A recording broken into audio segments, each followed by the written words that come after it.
Saludos cordiales a todos y a todas en Reino Unido, Europa, Ecuador y en cualquier otra parte del mundo. Enlace Latinoamericano Europeo y sus integrantes les agradecemos por participar en este conversatorio. Hoy estamos nuevamente con nuestro ponente, que es una joven activista y feminista candidata a la Asamblea Nacional por la Revolución Ciudadana, Hairén Noriega Donoso. Mi nombre es María Calle y me encuentro en Italia. El tema de hoy es Todas al aula. Recordamos que Hairén es la fue la asambleísta más joven de Ecuador. Se graduó de socióloga en la Universidad Central y votó por el archivo de las reformas a la Ley Orgánica de Educación Superior. Llegó a la Asamblea como suplente de Pavel Muñoz. Antes fue dirigente universitaria y participó en protestas estudiantiles en contra del recorte presupuestario a las universidades. Hairén se define como una hija de la educación pública y fue la primera de su familia a acceder a la universidad. Su padre emigró a España cuando ella tenía 3 años y su madre, sin una carrera universitaria, fue el sustento de ella y de sus hermanos. También es conocida por su elocuencia en el pleno y su capacidad para defender sus causas como la educación pública, la censura de Patricio Carrillo y la aprobación de la ley de aborto por violación. Actualmente corre en la contienda electoral para ser asambleísta nacional por la Revolución Ciudadana. Dicho esto, ahora le paso la palabra a Hairén, recordándole que cuenta con el tiempo para exponer su tema y exclusivamente responder a las preguntas que surjan por Zoom y todos los medios digitales que nos transmiten. Bienvenida, tiene la palabra. Muchas gracias. Muy buenos días, compañeros y compañeras. Para mí es un gusto, es un placer poder compartir con todos ustedes.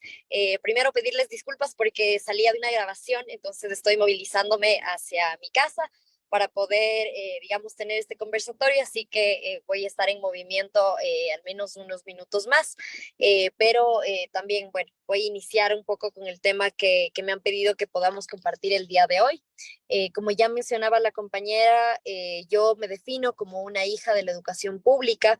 Como ustedes saben, nuestro gobierno, uno de los principales logros o en donde nosotros más nos enfocamos fue precisamente en garantizar la educación como un derecho, la educación en todos sus niveles. Una de las primeras conquistas, y yo diría de las más importantes como país, fue lograr que en la Constitución del 2008 la educación superior pública sea gratuita hasta el tercer nivel, y ese logro y esas victorias ha generado que digamos, hacia el 2016, las políticas, gracias a las políticas de becas, gracias a las políticas de gratuidad, nosotros, 7 de cada 10 estudiantes fueron primera generación de sus familias en tener un título universitario, en poder ingresar a la universidad, una realidad que no hubiese sido así si es que como proyecto político no le hubiéramos apostado todo a la educación. Así que nuestra propuesta, nuestra principal propuesta desde esta candidatura es precisamente el resurgir de la educación en todos los niveles, entendiendo también que en sociedades tan desiguales como la nuestra, en países tan desiguales como el nuestro, la educación sirve como digamos, un factor de romper círculos de pobreza. Y en ese sentido, apostar por la educación es apostar también por, digamos, una sociedad más justa, más igualitaria. Nuestra propuesta es, que se llama Todos a las Aulas, es básicamente, digamos, una plataforma que busca generar debate alrededor de cuál es el país que los jóvenes queremos alrededor del tema educación. Nosotros estamos trabajando esta campaña con 5 propuestas fundamentales. La primera es devolverle el presupuesto a las universidades. Como ustedes saben y debieron haberlo visto en la campaña del año 2021, Lazo y otros candidatos también prometieron libre ingreso a las universidades, ¿no? Y además engancharon una importante cantidad de votación joven alrededor de esta propuesta demagógica, mentirosa, porque finalmente ni hubo libre ingreso, ni se aumentaron más cupos, tampoco se eliminó Cenecid, ¿no? Como lo ponían como este monstruo que se iba en contra de los sueños de los jóvenes, pues bueno, tampoco eliminaron la secretaría como tal, que obviamente no hubiese resuelto nada, pero digamos, nosotros sí vemos que hay mucha decepción por parte de los jóvenes y lograr devolverle el presupuesto a las universidades es también, digamos, para lograr, por supuesto, tener más cupos, tener más oportunidades para que los jóvenes puedan ir a la universidad. Así que esa es nuestra primera propuesta, que además está enganchada, por supuesto, al trabajo que tiene que hacer el Ejecutivo en cuanto a presupuesto. La segunda propuesta que tenemos es una condonación de multas, recargos de intereses de créditos educativos. Esa es una problemática que actualmente está afectando alrededor de 6.000, 7.000 jóvenes que, digamos, buscando cumplir sus sueños, se han endeudado para hacer una maestría, para estudiar fuera y finalmente, digamos, porque no han tenido empleo, porque no han podido terminar de pagar sus créditos, ahora mismo están ahogados en intereses que hace que se frustren, digamos, sus proyectos de vida, por lo cual condonar estas multas, recargos de intereses es fundamental también para garantizar una vida más digna para estos jóvenes que ahora mismo se encuentran, como les digo, ahogados en intereses. La tercera propuesta que tenemos es alrededor de acabar con la precarización docente. Nosotros estamos convencidos que sin educación de calidad, no es, perdón, sin, digamos, docentes que tengan condiciones de trabajo dignas, es imposible que haya educación de calidad. Los docentes son el fundamental, uno de los pilares fundamentales de la educación de los jóvenes, por lo cual garantizar que ellos tengan condiciones de trabajo adecuadas es garantizar también educación de calidad para los jóvenes. La cuarta propuesta que tenemos es a vincular digamos, el combate a las violencias, sobre todo a la violencia de género dentro de las aulas de las instituciones educativas. Sabemos que lastimosamente seguimos viviendo en una sociedad machista y que la violencia lastimosamente también es parte de la cotidianidad de las estudiantes, por lo cual garantizar que se cumplan los protocolos, las rutas de atención a mujeres víctimas de violencia dentro del sistema educativo es importantísimo también para evitar la deserción, entre otras, digamos, afectaciones que se generan cuando se viola el derecho de tener una vida libre de violencias para las mujeres. Y nuestra quinta propuesta es que el Estado retome los mecanismos de control a través de ciertas instituciones como el CEACES, como el CASES, para vigilar que las instituciones educativas de educación superior sean instituciones de calidad. Actualmente no existe ya ni siquiera, o más bien los controles son tan laxos para abrir nuevas carreras, para abrir carreras online, por ejemplo, lo que ha generado que puedan en una plataforma de Zoom tener 100, 200, 300 estudiantes sin ningún, digamos, seguimiento, sin ninguna vigilancia de la calidad que sus estudiantes están recibiendo en cuanto a educación. Así que esas son nuestras 5 propuestas y como les digo, para nosotros como proyecto político, digamos, garantizar educación de calidad, es garantizar oportunidades, es combatir la desigualdad y, ¿por qué no?, también hablar de cómo la educación es fundamental para combatir también la crisis de inseguridad que estamos viviendo en este momento. Sabemos que las bandas criminales en muchos barrios, en muchos sectores, llegan antes que una escuela, llegan antes que un centro de salud y en ese sentido procurar que los derechos sean, digamos eso, ¿no? Como una posibilidad de todos y todas y no un privilegio para pocos, es parte también de lo que nosotros creemos es la justicia social, que siempre, digamos, ha sido un principio rector de nuestro proyecto político. Perfecto, muchísimas gracias. Buenas noches en Europa, buenas tardes en Ecuador. Mi nombre es Jimmy Pesantes y tomaré la moderación de Berlín, Alemania. Ahora pasaremos al ciclo de preguntas, no sin antes recordar que estamos conversando con Jairen Noriega, quien está exponiendo el tema de la educación todos a las aulas. usted menciona esos 5 ejes que me parecen correctos. Hemos visto cómo ha habido mucha deserción estudiantil durante la pandemia, incluso después de la pandemia, por falta de ingresos, porque no habían digamos, las condiciones adecuadas para el estudio.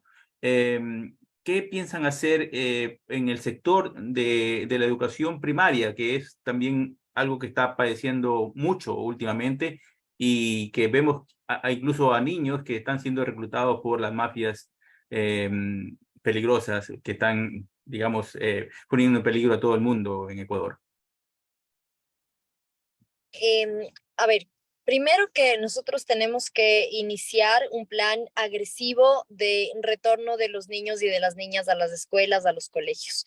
Ya la pandemia marcó una importante deserción escolar, seguido también de la migración, es otro de los factores por los cuales los niños han dejado de asistir a las escuelas, a los colegios. Y como usted mencionaba, también la inseguridad es un factor que ahora mismo está generando deserción. De hecho, nosotros conversábamos con algunos docentes y ya no solo son los niños y los jóvenes los que dejan de ir a la escuela, sino también los docentes, porque las escuelas, los colegios, las instituciones educativas también están siendo víctimas de la extorsión. Entonces, poder trabajar en restaurar los presupuestos para la educación es fundamental para que, digamos, de esta forma podamos recuperar la infraestructura. Es algo que ahora mismo está destrozado. Nosotros cuando estuvimos en la Asamblea Nacional, iniciamos un proceso de fiscalización a las escuelas, a los colegios públicos, y veíamos que claramente no ha habido mantenimiento, por lo cual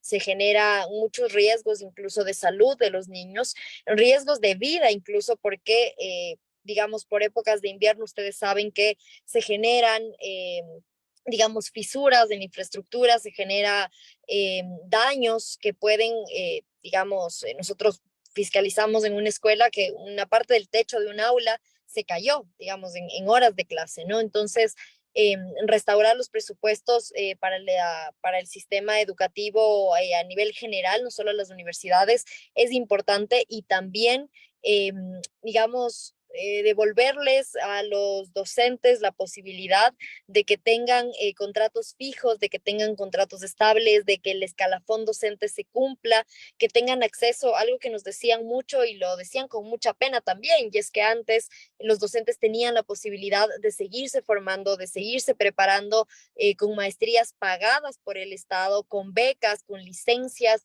de trabajo para que ellos puedan salir fuera, estudiar y volver e impartir su conocimiento de mejor forma. Ustedes recordarán también que nosotros teníamos una universidad, la Universidad Nacional de Educación, la UNAE, que ha sido desfinanciada al punto de que ya, digamos, no cumple con el objetivo con el que nosotros como gobierno creamos esa universidad. Así que yo les digo, pasa por un tema fundamental que tiene que ver con los presupuestos y volver a concebir la educación no como un privilegio para unos pocos, sino como un derecho para todos, y un derecho además que tiene que ser garantizado por el Estado. De los presupuestos es algo fundamental y el Estado tiene poco capital, a pesar de que no sea, incluso lo que estaba presupuestado no se ha realizado.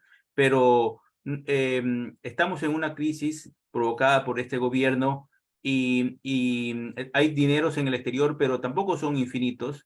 Habrán unos 8.000 millones de dólares en bancos extranjeros, de los cuales se podrá repatriar 3.500, 4.000 millones de dólares, pero eso también se va a gastar con tanto que hay que hacer. ¿Cómo se puede hacer para que el país tenga mayor financiamiento para la educación? Mire, yo le diría tres cosas. La primera es que, en efecto, como usted ha mencionado, ya Luisa y Andrés lo han dicho con muchísima claridad, parte de las reservas internacionales tienen que volver a la economía real, tienen que volver al país para poder garantizar derechos fundamentales como la salud, la educación, la seguridad, por un lado. Por otro lado, también nosotros tenemos que garantizar un eficiente gasto, una eficiente inversión de los recursos del Estado. El problema ahora mismo no solo es que no hay suficientes recursos, sino que además los pocos recursos que se han destinado a cosas importantes como la educación no se han ejecutado lo suficiente. Y eso lo veíamos también desde la Asamblea Nacional, una subejecución que, digamos, es criminal, ¿no? Usted no puede tener dinero para gastar en el Ministerio de Salud y que la gente se esté muriendo por falta de medicinas. O sea, es un sinsentido enorme. Entonces, tenemos que garantizar una ejecución presupuestaria correcta, adecuada. Y en eso, ustedes saben, nosotros ya fuimos gobierno, nosotros tenemos la experiencia de saber cómo se realizan los procesos de compras públicas, cómo se realiza el gasto público. Y una tercera digamos, un tercer tema que a mí me parece que debemos de empezar a discutir en este país y es cómo hacemos para que nuestro sistema impositivo sea un poco más justo, ¿no? Una discusión que se abrió en el mundo cuando estuvimos en el periodo post-pandemia, era precisamente hablar de impuestos a ganancias extraordinarias, impuestos a la banca, impuestos a las grandes fortunas, porque en este país hemos ya vivido 6 años donde todos hemos perdido para que unos pocos sean los que ganen, para que unos pocos sean los que siguen acumulando riqueza. Y ya es momento, me parece a mí, que como un acuerdo nacional, quienes más tienen puedan aportar un poco, ¿no? De eso, de esas ganancias que además se generan socialmente, porque el dinero, los recursos, son recursos que se generan en sociedad y que deberían, al menos una parte, servir precisamente para ese desarrollo social. Así que empezar a hablar de una reforma tributaria es importante, empezar a discutir como sociedad reformas tributarias también, controlando la evasión, controlando la ilusión de impuestos. Eh, es algo fundamental. Nosotros teníamos buenos mecanismos antes en el sistema, en el servicio de rentas internas, donde la información era pública, donde nosotros podíamos saber cuánto, digamos, cuáles son los grupos económicos que están aportando, si lo están haciendo o no, si están pagando puntualmente sus obligaciones tributarias, y eso es algo que ahora prácticamente ya no existe. E incluso yo le diría, le pongo un cuarto elemento, y es también si nosotros quitamos una parte de ahora mismo los créditos tributarios que se asignan a los grandes grupos económicos, la devolución de impuestos que se hace por ser una serie de cosas, ahí ya tenemos una importante cantidad de dinero para poder financiar, como le digo, no solamente la educación, sino en este momento la seguridad, que es tan importante. Efectivamente, es inaceptable de que se les devuelvan impuestos que son de los ecuatorianos cuando no han tenido ni siquiera pérdidas, sino ganancias. O sea, ganancias sobre ganancias. Es algo absurdo. Desde Londres tenemos a Jenny que quiere hacer una pregunta, por favor. Jenny Waswat. Hola, buenas noches. Muchísimas gracias por venir al programa. Yo pienso que es muy importante que empecemos a hablar con jóvenes, que los jóvenes también se envuelvan mucho más en la política. Muchas personas piensan que no tienen significancia, los jóvenes en especial. Y una de las cosas que hemos visto en los últimos 6 años de este gobierno nefasto, continuación de Moreno y Lazo, es esta narrativa de que no se necesita el examen del CNESID. Cuando este es un examen que internacionalmente existe, que está específicamente diseñado para ayudarnos a manejar el sistema de cupos disponibles y la capacidad intelectual, de conocimiento y las habilidades que tenemos los jóvenes. Muchos que hemos estudiado en el extranjero entendemos esto muy bien, pero en el Ecuador hay un pánico, un terror de los jóvenes acerca de esto. ¿Cómo piensa el gobierno hacer cambios para implementar esto en una forma que sea más aceptada, que sea más entendida por los jóvenes y que tenga una narrativa más positiva? Porque al momento se ha demonizado y ahora tenemos muchísimos jóvenes que van a votar en contra de la revolución ciudadana porque piensan que este es el fin del mundo.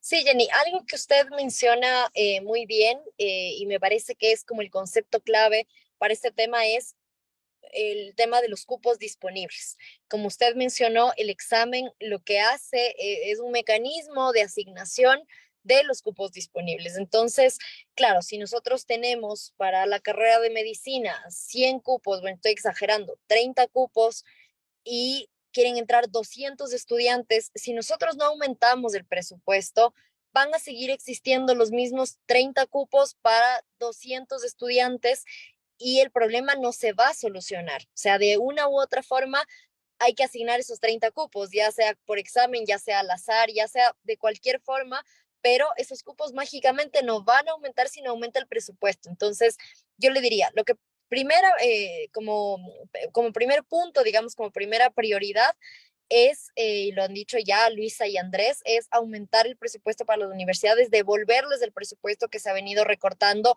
no un año, 2 años, sino desde el año 2018 venimos de recorte en recorte, lo que ha hecho que la matrícula universitaria baje, porque obviamente si bajan los recursos, baja digamos, la contratación docente, baja digamos, la capacidad incluso de laboratorios, de infraestructura que sirve obviamente para que existan más cupos.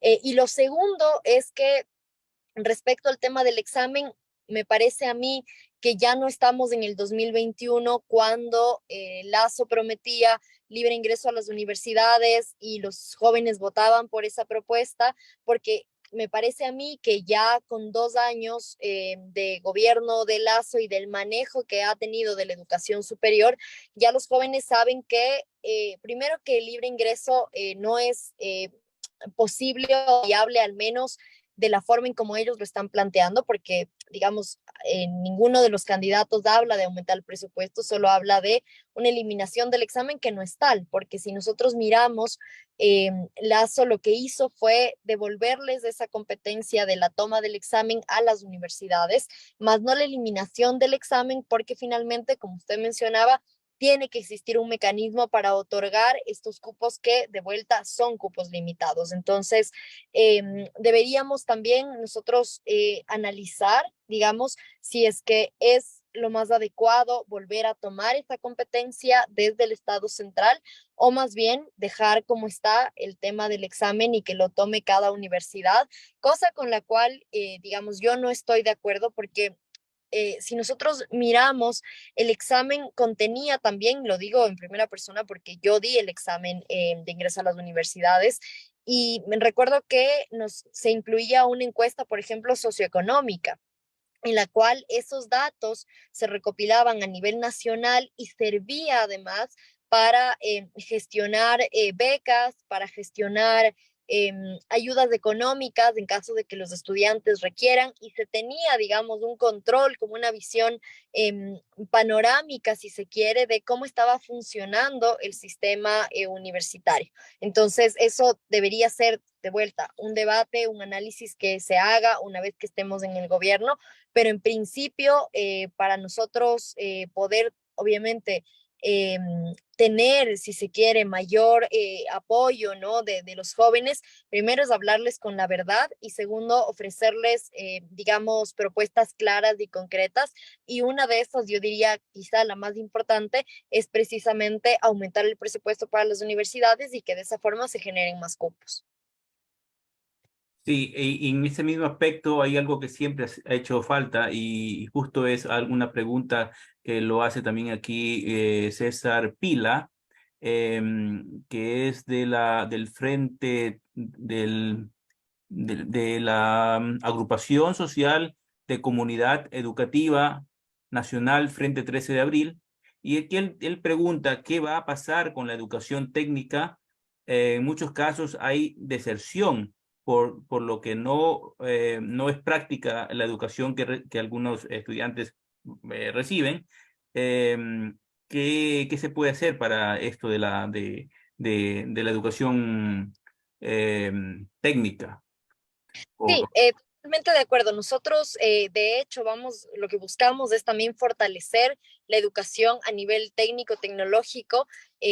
Yo particularmente, digamos, aspiro a ser representante de las 33 parroquias rurales de Quito, y conversando con los compañeros y compañeras de estas parroquias que son, voy a poner entre comillas, como alejadas de la centralidad de la ciudad, y que están enfocadas, por ejemplo, en el trabajo en el campo, en el turismo, en distintas actividades económicas de sus parroquias. Lo que deberíamos buscar es, digamos, en coordinación con los gobiernos autónomos descentralizados. Por ejemplo, yo le pongo una idea, ¿no? Con la alcaldía de Quito, que se pueda trabajar con los GATS parroquiales y además generar, digamos, en esta coalición, digamos, de trabajo que se podría generar también con el Estado central, buscar instaurar, ¿no?, estos institutos técnico-tecnológicos en los lugares donde las universidades no están llegando, donde las extensiones universitarias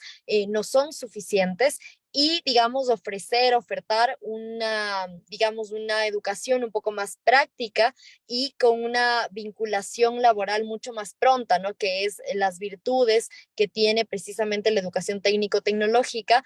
Y, como le digo, sí, una apuesta clara por tener más institutos técnico-tecnológicos, pero además que sean públicos, porque en este momento la mayoría de institutos están en manos privadas, y eso hace que obviamente mucha gente, por la limitante de los recursos, no puede pagar una carrera en una universidad o en un instituto. Y si trabajamos a través de cofinanciamiento del Estado, o de plano, digamos, nuevos institutos, pero 100% financiados por el Estado, también se puede suplir esta necesidad de cupos, ¿no?, de educación superior que existe. Ahora de Hamburgo, Marta Armijos quiere hacer una pregunta, por favor, corto y preciso. Muy buenas noches, Yairen. Muchas gracias por estar nuevamente con nosotros. Sí, todos celebramos en la asamblea anterior el archivo de la reforma a la ley de educación, a la LOES, ¿no? A la ley superior. Pues realmente se trataba de la privatización realmente de las universidades. Pero mucha gente no lo entiende, y aprovechando que está usted aquí, que fue una de las que abanderadas de esta lucha, mucha gente los del Pachacutic decían que eso es un retroceso para ellos, para las comunidades. ¿Puede explicarnos por qué ellos argumentaban así y por qué no es así? A ver, a mí me parece que primero decir que, claro, para poner en contexto, ¿no? Esta era una reforma que estaba impulsada por el gobierno, pero era prácticamente digamos, un rompecabezas de una serie de intereses que se veían mezclados entre sí. Entonces yo diría que era una reforma que al menos buscaba o tenía tres partes, ¿no?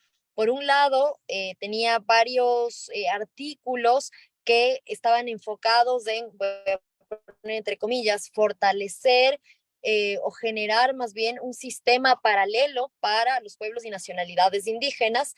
Por otro lado, era una reforma que buscaba o apuntaba a desregular el sistema de educación privado, quitando, por ejemplo, la obligación de que las universidades reporten directamente al SRI sobre sus actividades económicas. Y por otro lado, lo que buscaba era seguir destruyendo más la universidad pública. Entonces, si nosotros miramos estas tres cosas juntas, de lo que nos damos cuenta es que cuando se desfinancia lo público, cuando se destruye lo público,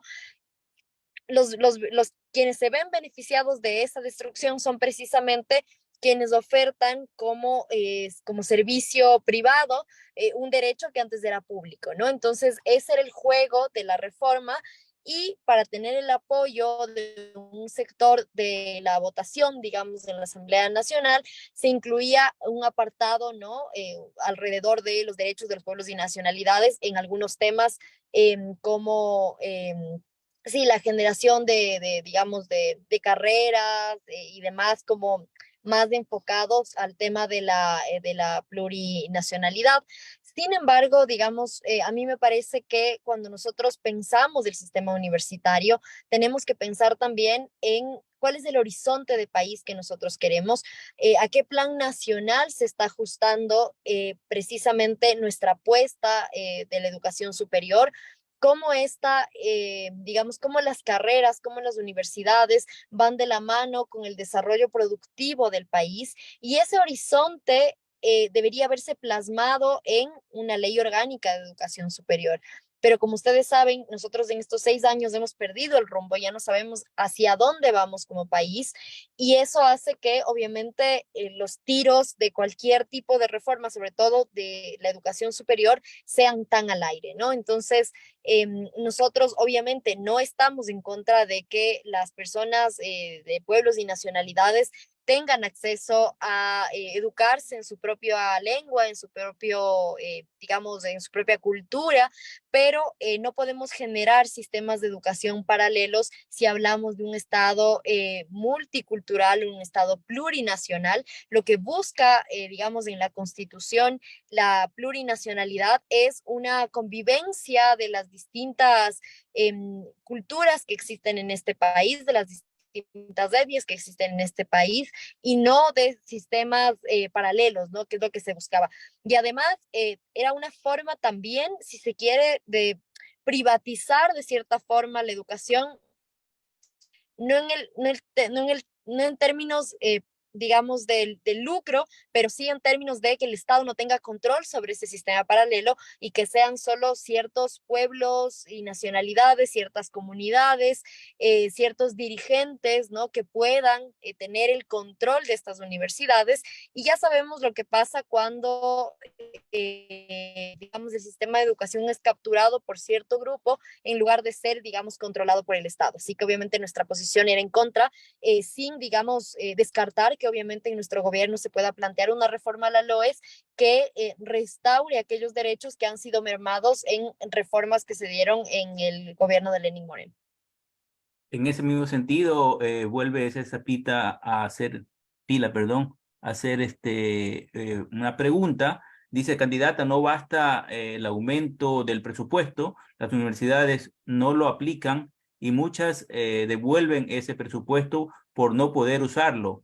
Se debe evaluar la necesidad de las carreras y plantear el aumento de infraestructura en función del mercado y la demanda. Es la Sí, pertinencia que usted mismo estaba hablando. sí, totalmente. Hay dos cosas. La primera es que también nosotros estamos proponiendo una reforma al artículo 299 de la Constitución para que los fondos que tienen las universidades que no han llegado a gastar, no han llegado a ejecutar, no se les retire al final del año, sino que puedan acumular para el año siguiente.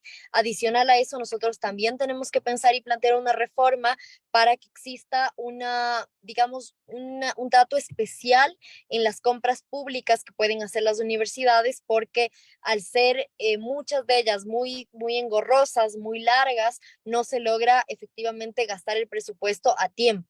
También tenemos que generar una obligación al Ministerio de Finanzas para que traspase a tiempo los fondos, porque a veces lo que pasa es que, digamos, no llegan los recursos en el tiempo adecuado a las universidades y eso genera que, no sé, llega un acumulado de dinero hacia noviembre, diciembre, faltando 2 meses, cuando un proceso de compras públicas te puede tomar 3, 4 meses y es imposible gastar el dinero. Entonces, como les digo, vamos a acumular vamos a hacer que las universidades puedan acumular los recursos que no gastan y por otro lado, trabajar en compras públicas y también que el Ministerio de Finanzas digamos, pueda desembolsar el dinero de forma oportuna.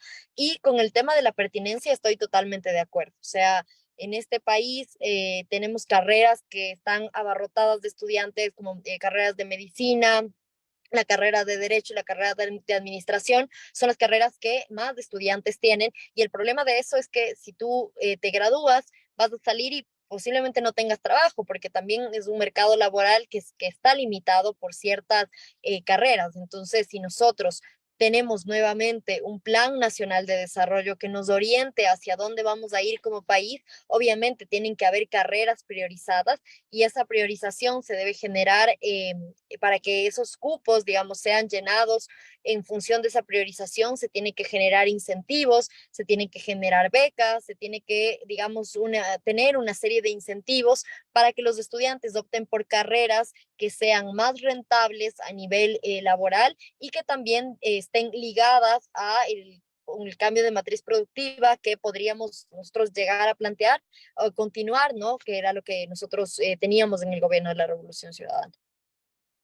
En ese aspecto hay dos cosas fundamentales que usted ya las ha tocado un poco, y es precisamente en las universidades se comenzó a hacer mucha investigación, aprovechando la ley de educación superior que se hizo creo que en el 2010 o 12, y eso resultó muy provechoso, pero no se podía utilizar todo el dinero por estos mecanismos engorrosos que habían para poder utilizar, comprar equipo, etcétera, de los grupos de investigación. Pero al mismo tiempo también no se utilizaba y utilizaban dinero a veces para poder hacer algo con eso, dineros en otras cosas que no tenían que ver con investigación directamente y simulaban procesos de investigación, ¿ya? No digo que, por ejemplo, comprar cosas para laboratorio, no sea, eso está dentro de la investigación, se utilizó mucho, pero ¿cómo se puede hacer para que, digamos,